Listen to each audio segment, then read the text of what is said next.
And then when the referee looks your way, go like this and go, she's on, she's on. Oh shit.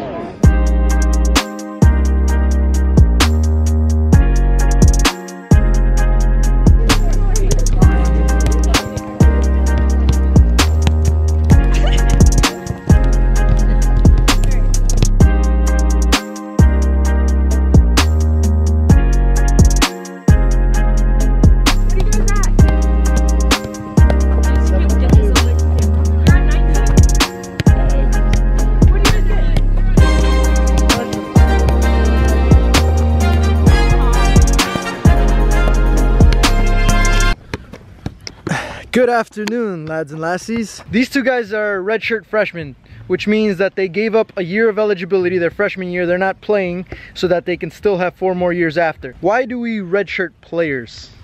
Who wants to answer that? Well, for me, there were a lot of other guys who are really talented in my position, and being a freshman, I have a lot to learn from them. So taking a year to sit back and practice with them and train with them and learn from them really sets me up well to come out next year and compete for a spot. Yeah, so basically what we do when we redshirt people is we redshirt them so that we don't waste an entire year of eligibility, knowing that they have the potential to develop into really, really good players.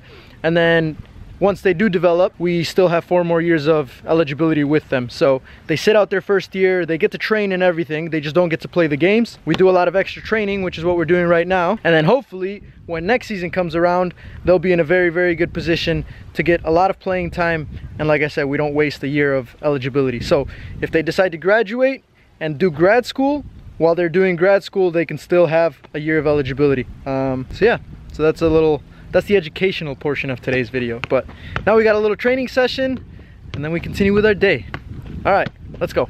Ready.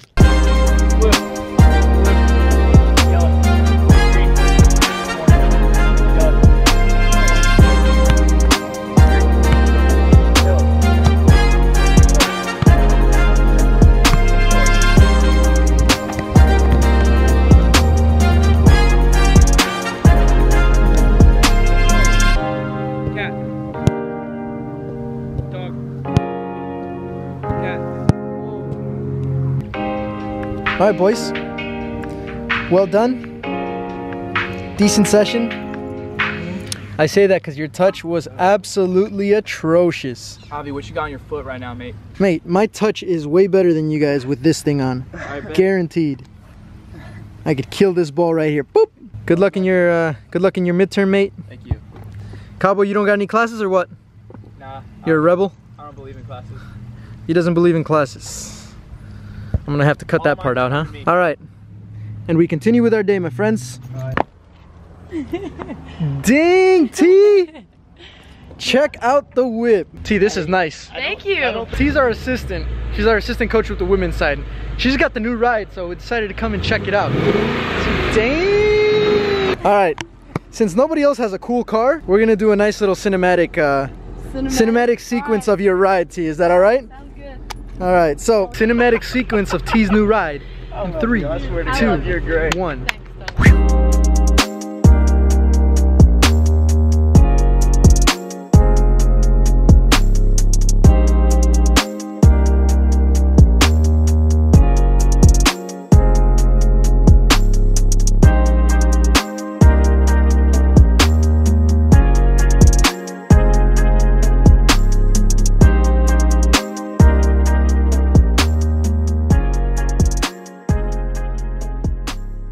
All right, T. Thanks, Coach Javi. So, you rock. I'm glad to be on the blog. You've obviously worked very, very hard for this. Advice for young coaches looking to get into coaching and get to the level where they can buy the car of their dreams. Well, honestly, you just got to put the work in every day. You got to do as many jobs as it takes. Get your education first. Go get your coaching licenses. That's the most important thing that you can do as a young coach. Get them done early. Other than that, do after hours like Coach Javi every day. He's in there working hard. We work hard every day. So put in the work and you'll get the car of your dreams or whatever you want someday. Thank you very much, T. Thanks. Thanks for doing it. Hey. So this is how it feels to see the world through Kashami's eyes. Look at that. Mate, what day is it? What day is it, mate? Game day. Game day, It boys. is game day. This is officially our last game for the reserves, unless we can schedule another one, which is what we're trying to do. Made some changes in the lineup, made some tactical changes, looking for the shutout, get the W. Kashami, how many hours a day do you spend on scouting and recruiting players? I mean, don't have exactly an amount, but that's where most of the day goes, especially in the mornings. I wake up in the morning, first thing I do, pull up my email, and then I just go through my email, see what I got, and then that leads me into other highlight videos, and I, like yesterday, probably looked at highlight video for 3 hours. That's just in the morning, and I get back here, and so 5-6 hours a day, probably. So if you want to play for Gardner-Webb University, if you want to play under this legend right here, come to the camp. We're going to give Bradley another extra 30 seconds of advertisement here. All right, Brad. Another 30 seconds of advertisement time for the camp.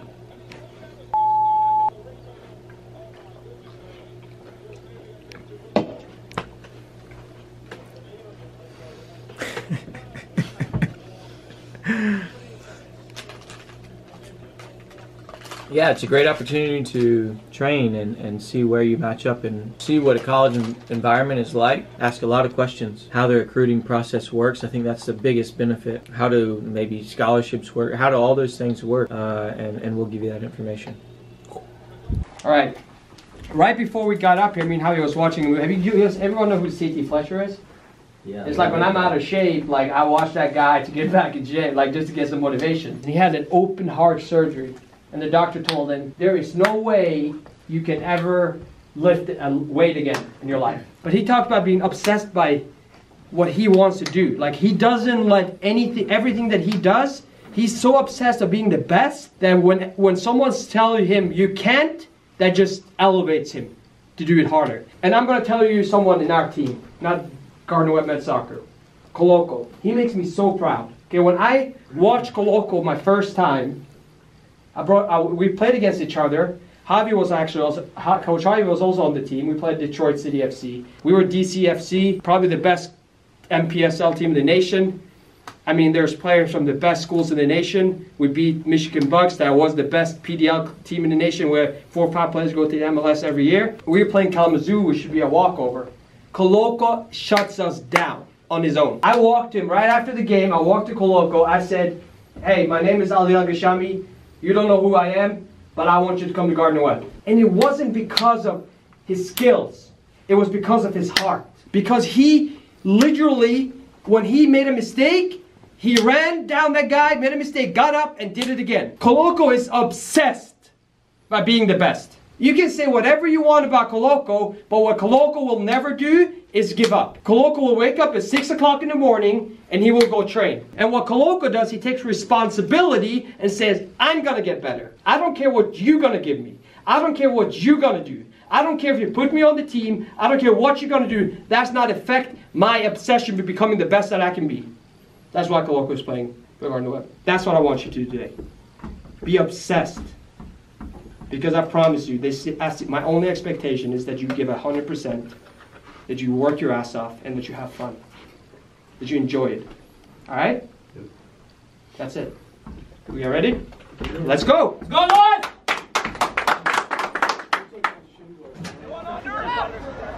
JJ, go ahead and step to 25 if you need to. Have it! Let him have time! That's what he wants. Oh.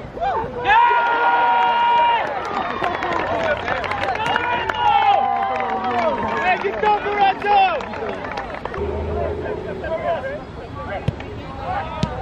Hey! Come on! Play Zach! Play Zach! Play Zach! Back post, there he is! Anders, keep going! Hey!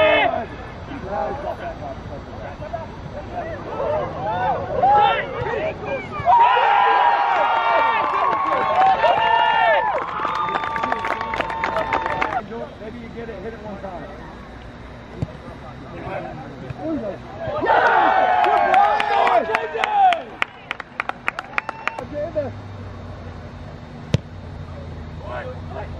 Good, KJ. Come on, Timo. There it is. Yeah, get in.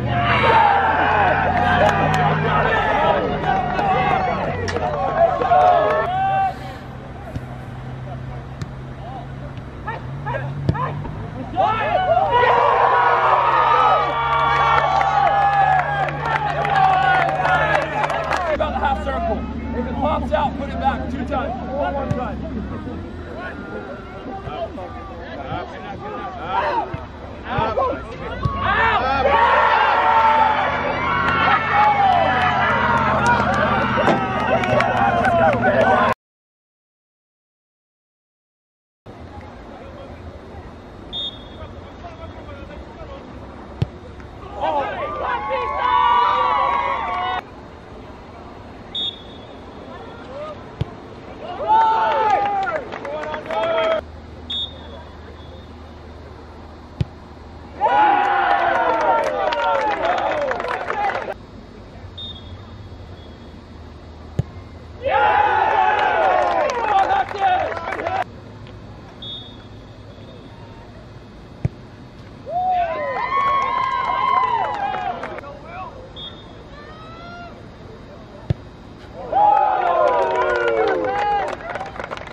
Oh my gosh.